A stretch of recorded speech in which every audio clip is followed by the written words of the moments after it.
Good morning and happy birthday. This Sunday's Proclamation is a collection of videos and pictures of our community. The spoken words are from a history that was written by Mary Lee and Sydney Burris. Some of the videos are recent and some of the videos are from the interviews we filmed during our 50th birthday celebrations in 2015. The videos from 2015 contain some of our members who have since moved away and some of our beloveds who have died. There's a video of Reagan Miller interviewing Charlie Burgess, and there's an interview with John and Ann Pirtle. We miss Reagan and Charlie and Ann so very much, and of course all the other people who have died who we miss. For me, it is a gift to see Reagan and Charlie and Ann, but it also creates in me a deep longing. We as a congregation, we know what it is to hold both joy and sorrow. This is a joyous day, and I feel all the excitement, hope, and beauty of our birthday. It's also a day that we hold space for the pain of grief as we miss those who have died, the ones who have gone before us who are now forming a great cloud of witnesses, inspiring us with their love. Love never dies. So today, as we honor the birth of Covenant Church in 1965, we also honor our covenant. Covenant is an ancient word. Some of humanity's earliest recordings are of covenants. Covenants litter the pages of the Bible. In fact, one might argue that the Bible is, in essence, a collection of covenants.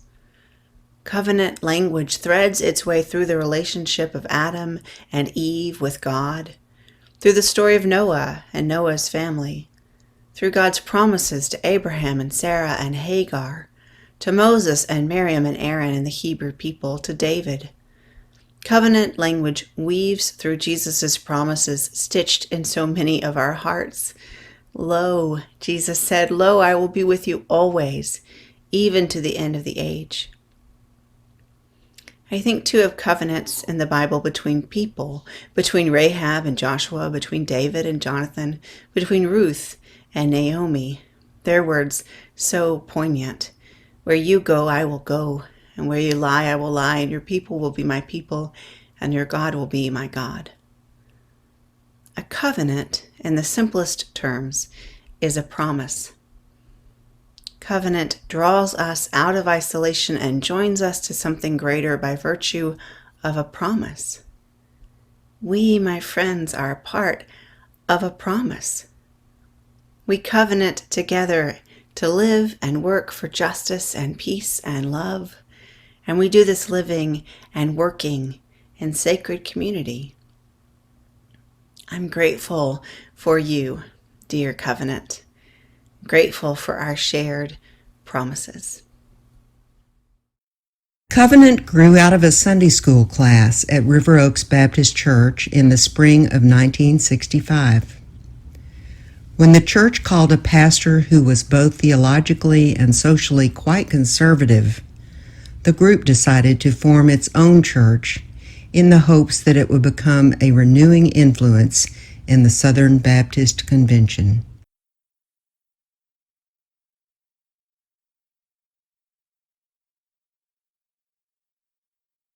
A mentor of the young people, Leon Meeks, had influenced us to start thinking in a questioning way and see if our understandings were what they should be. He did not necessarily tell us what to think, but he just urged us to rethink things and also realize that some things in the Bible obviously were intended to be written literally, but many things were intended to be written metaphorically, so that a metaphorical meaning might offer a greater understanding of Scripture. Anyway, the church in which our young group was located there was a group that we were, let me explain that we were very fond, I think, of Dr. William Denham, who was our pastor at that church. But he was leaving, and there was a group in the church that wanted to move in a super conservative direction. And based on what the young people had been realizing about their new understanding of Scripture, the we decided that possibly it would be better for us to be happier either by finding another church or by forming one of our own. And as things developed, we did decide to change. We shared space with 4 churches during the first 35 years of our institutional life. The chapel at St. John the Divine on River Oaks Boulevard, Bethany Christian Church on Westheimer, St. Stephen's Episcopal Church on West Alabama, and Bel Air Christian Church on Alder. But in 1995, after several years of discussion, we voted to pursue ownership of our own facility. In 1997, the congregation purchased the tract of land at 4949 Caroline in the Midtown area. On January 30th, 2000, Covenant held its first worship service in our current facility, which was dedicated on March 5th of that year. In 2018, we expanded and dedicated our second building. We have a great emphasis on love in the Christian meaning, and all its aspects of kindness, caring, compassion, fairness, forgiveness, justice. I personally think that our political views are strongly influenced by what our faith perspective is. And I think that we see now inequity in our society that we feel must be corrected. It's wonderful to see Covenant change and grow, and if it doesn't change, it can't grow. We've given many souls the right and freedom to leave organized religion if they need to. We have not tried to force people into a certain belief structure, and for that reason, we have the world in this congregation. Covenant's music program is a tradition, and I think that the quality of the music that has been sustained here for 50 years, it combines worship with community worship time after time. It is this remarkable door to the transcendent. Well, I welcome the openness that Covenant has now. If you show any interest at all, they'll get you. Covenant has encouraged active lay leadership throughout its history. Our members lead worship, administer the business of the congregation through the church council, aid in ministry on the diaconate, and serve on committees that implement the goals we have established for ourselves. Early Covenant leadership was primarily male, but since 1974, when the diaconate was first opened to women, all offices in the church have been shared equally by both women and men.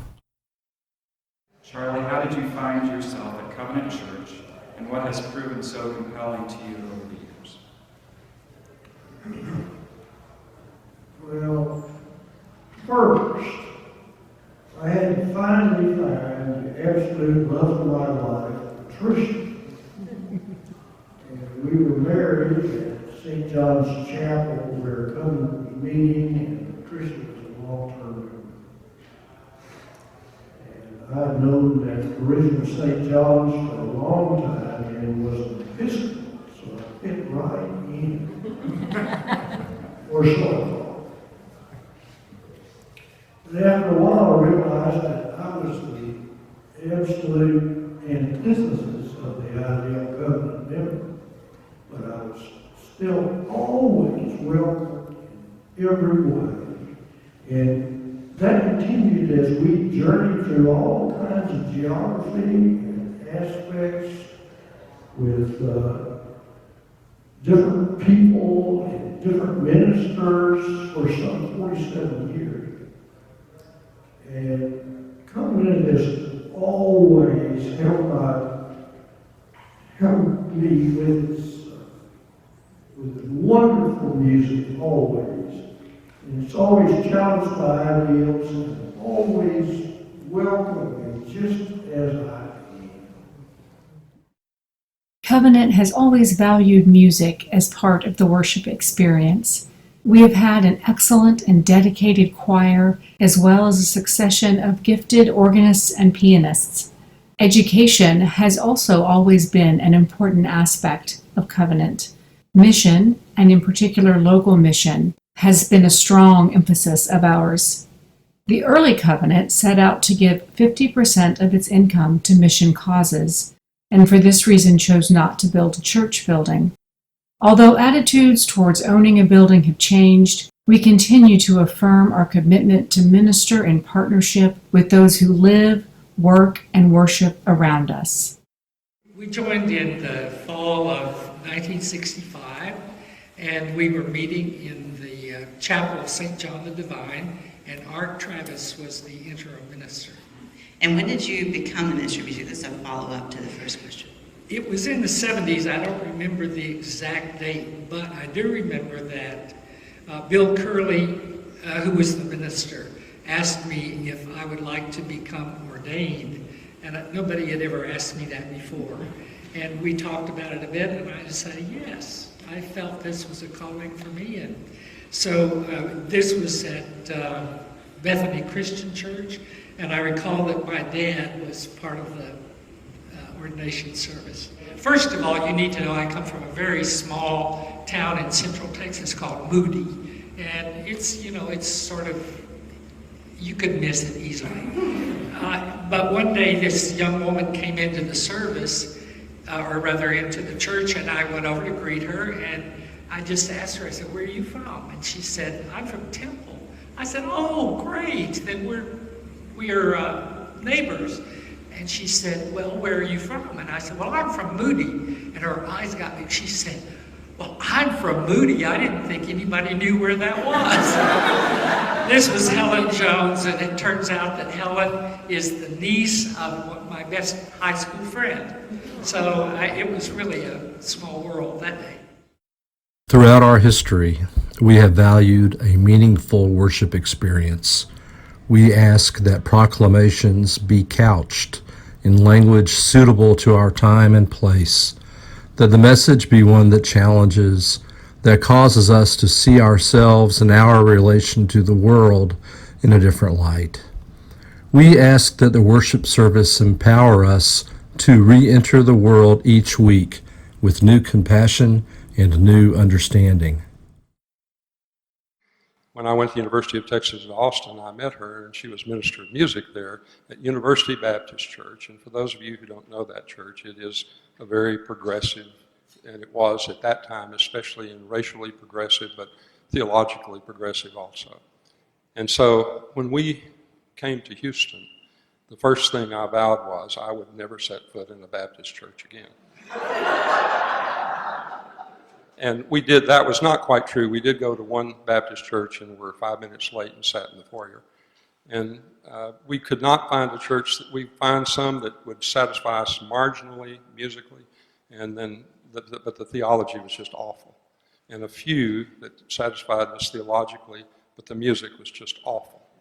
And a friend of friends, Frank Cooksey, called and said there's this funky Baptist church that meets in the chapel of St. John the Divine at 1:30 on Sunday afternoons. And shortly thereafter, the minister of music, Don Strong, called Fran and asked if she would sing there. So in September of 1965, she sang, and the very first time both of us walked in, we fell indelibly, wondrously in love with the church. We loved the music, we loved the proclamation, we loved the education, and nothing has changed about that since. I guess my wish for Covenant is that we keep on changing. It is that we be filled with individual and congregational both wisdom and courage. The wisdom to follow our intuitive sense, and the courage to be a voice for the liberal progressive statement of the word, so that we become an opportunity for people, as you were for me. Our congregation has wrestled with whether a church should be involved with political activism. That controversy was perhaps at its most intense when we took a congregational stand in opposition to the war in Vietnam. Covenant sponsored a family of Vietnamese refugees during the early 1980s, and later that decade we became a sister church to Iglesia Horeb. In 1992, Covenant withdrew from the Southern Baptist Convention over issues of polity and inclusiveness. And since that time, we have become more intentional about expressing our welcome to the LGBTQ community.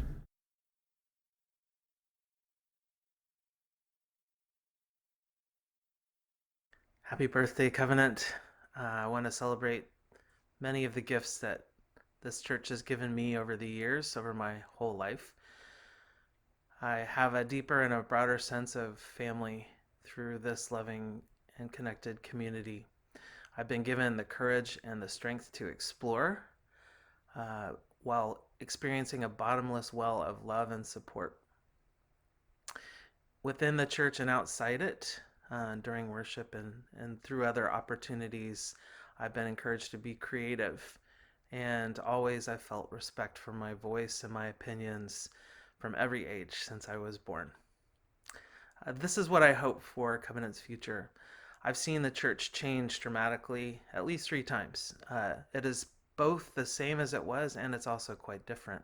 Same in the way that genes link us to our ancestors, people whom we don't know, but who influence us through that connection. It's also different in the way that most people at Covenant now are different than those who were around at the beginning. I know that the social genes of this church are wonderful and loving ones. I hope that we continue to welcome amazing new people into the mix as we have been all along, and that the genetic memory of the church sustains the entire community through times of change and also times of consistency. Happy birthday. Covenant has given me any language I have about liberal or progressive theology. It's really the only community of faith I've ever known. Certainly my mature self-understanding theology has all come from Covenant. My hope for the future for Covenant is it continues to be a progressive voice in the city and around and beyond the city, and that we become examples of God's ever-expanding kingdom, and that we would share God's justice, love, peace widely and broadly for many years to come. I began attending Covenant Church reluctantly at the age of about 9. It was hard giving up sunny Sunday afternoons for indoor worship. But I now have fond memories of church supper where you hoped someone would bring a bucket of KFC, Fran leading the children's choir, outdoor games at the church retreat, and all the homemade ice cream hand-churned at the annual birthday party picnic. I returned to Covenant as an adult, a wife and mother. Covenant is where my family had worship when I was growing up, and I wanted to give that to my new family. At Covenant, I have learned from the youngest in our congregation as a Sunday school teacher, shared intimately in small deacons groups, contributed my limited but enthusiastic culinary skills at Sunday all-church lunches, and happily welcomed newcomers to our community. Covenant has made me reach deep inside of myself and be brave. I have learned in Laura's wise words, I am enough. This community has given me boundless acceptance, joy, and love. Covenant's future is bright, and I can't wait to be back all together, sharing, singing, laughing, praying, and yes, spending a sunny Sunday indoors at worship. Hi, I'm Casey Gamble Okabayashi, and I began coming to Covenant when I was born. My parents joined in the early to mid 70s, and my sister and I were born into the church. Covenant has impacted me in absolutely every facet of my being. It's in my flesh, and it's made me who I am. It's made me the woman that I am, the mother that I am, and I'm so very, very grateful. What has it given me? I think really and truly it bubbles down to Covenant giving me and showing me the very truest form of unconditional love. It's disciplined me, all the mothers and fathers and aunts and uncles that I received in my life through Covenant. It's celebrated with me and mourned with me, and it's all about the people. It gave me Marianne and John Marshall and Jay Leach and Leon, Easter egg hunts at the Grahams, the Manigans, the Ramseys, Kay and Denny, Joyce and Paul.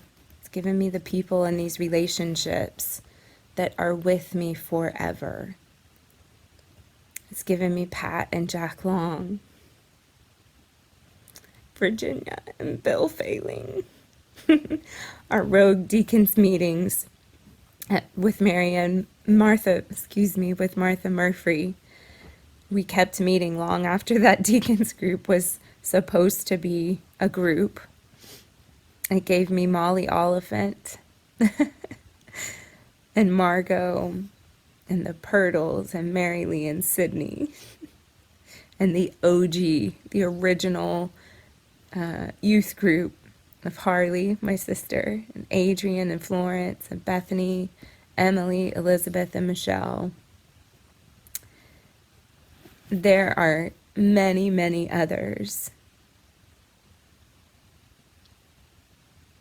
It's given me dance, learning Zydeco dance from our minister. It's given me Fran and Jim. And with each of these people, I received their families, and they received mine. And that is the biggest gift. My hope is that we may keep having the hard conversations and asking all of the questions, and that we continue listening to our children. And my hope is that we continue to look back and continue to nourish and weave our newness from our foundations, from our founding members, from our founding ideology, and continuing to name these names.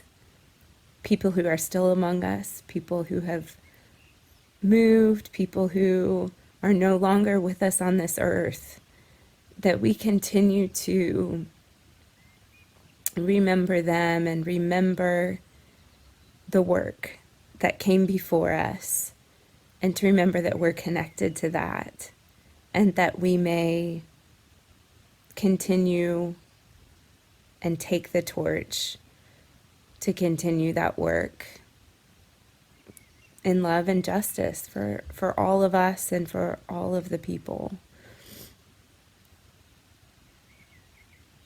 May it be so. I am sending all the love from Cambridge in the United Kingdom this day. Happy birthday, Covenant. Covenant has always been characterized as having strong feelings of community. Deacons groups were established in the early 70s to create mini communities in the church. Support and awareness groups flourished in the 70s. Church suppers, retreats, camping trips, movie groups, study groups, and summer camps have strengthened ties between members of the congregation.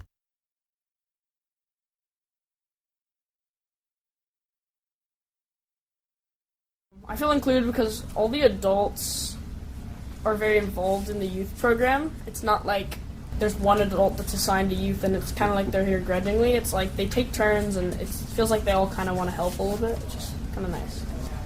Covenant has been important in my life just because I came when I was in elementary school, 5th grade, I think. Yeah, 2011.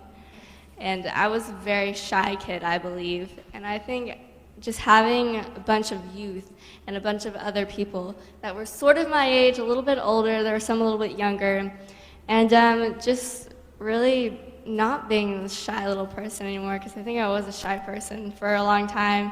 And I think I've become a little more social and a little more open to meeting other people, and I think that's something really great for that everyone should have. The all-church retreat. The best part of it, in my opinion, was breakfast. Not only because I like to eat, but also because you guys cook really good food. That's where I feel most connected to a lot of the people during a retreat, is when we're eating together, specifically at breakfast time, with pancakes. Very good. And hash browns. What do you like best about Covenant? Hank. Hank? Yeah. Hank Bond is the thing you like best? Yeah. Wait a minute, is it his hair or the way he behaves? Behave. Do you want to tell us what your favorite thing is about Covenant? The playroom. The playroom. Sometimes I like to read books and play with lots of choo-choo trains.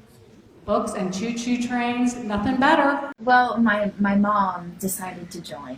I was 8 or 9 at the time, and so she goes, guess what, we're going to go to church. So we just kind of rolled up, and everybody was so sweet. We were like, this is the place for us. Finish this sentence. I love that Covenant cares about me and the kids. Yeah.